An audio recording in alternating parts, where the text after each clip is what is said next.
শাহপুরান রাস্তা দিয়ে যাইলাম, রাস্তার বাম পাশে দেখলাম যে একটা ডাস্টবিন রাখা।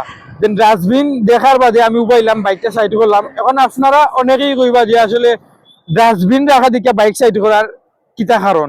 আসলে কেন, খুব বেশি একটা কারণ নাই, কিন্তু সিলেট নগরীর কিংবা সিলেট শহরের ভিতরে আমি বিভিন্ন এলাকায় বিভিন্ন কাজে যাই, অনেক সময় ঘুরতেও যাই, কিন্তু এই ধরনের ডাস্টবিন দেখতে পাই না।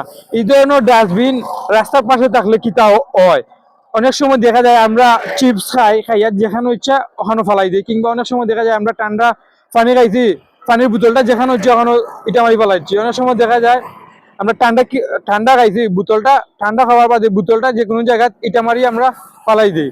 অনেক সময় দেখা যায় আমরা রাস্তাতেও ফালাই দিই। এতে বাইকের চাক্কা কিংবা যে কোনো গাড়ির চাক্কা বোতলও উপরে উঠার কারণে স্লিপ হইয়া অ্যাক্সিডেন্ট হইতে পারে, কিংবা পরিবেশ দূষণ হইতে পারে। ময়লা আবর্জনা আপনার যেখানে ইচ্ছা সেখানে না ফালাইয়া নির্দিষ্ট ডাস্টবিন যদি থাকে, নির্দিষ্ট ডাস্টবিনও ফালাইতে পারবা, তখন জিনিসটা আর একটু সুন্দর হইব। কারণ দিন শেষে এই দেশ আমার, এই সমাজ আমার। তো এই দেশের, এই সমাজের পরিবেশ রক্ষা করার দায়িত্ব আমরা। তো আমি অসংখ্য ধন্যবাদ জানাই চেমেলিবাগ আবাসিক এলাকা রোড নম্বর 3, যারা এই ডাস্টবিনটা এখানে রাখছেন।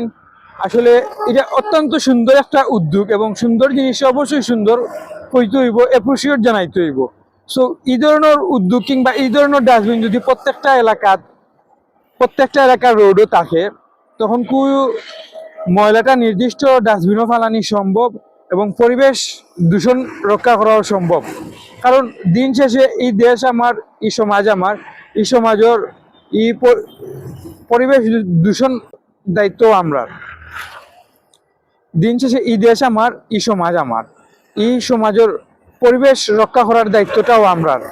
সো আমরা যেখানে সেখানে ময়লা না ফেলে নির্দিষ্ট স্থানে ময়লাটা ফেলানোর চেষ্টা করবো, এবং প্রত্যেকটা এলাকার তরুণ সমাজের কিংবা সিলেট সিটি কর্পোরেশনের মাননীয় মেয়র কিংবা যারা আছেন এই দায়িত্ব, তারা প্রত্যেকে যদি একটু গুরুত্ব সহকারে এই ধরনের ডাস্টবিন প্রত্যেকটা এলাকা দেন, তাহলে জনসাধারণ মানুষও আর একটু উৎসাহিত হইব, নির্দিষ্ট নির্দিষ্ট স্থানে ময়লা ফেলানির লাগে উৎসাহিত হইব।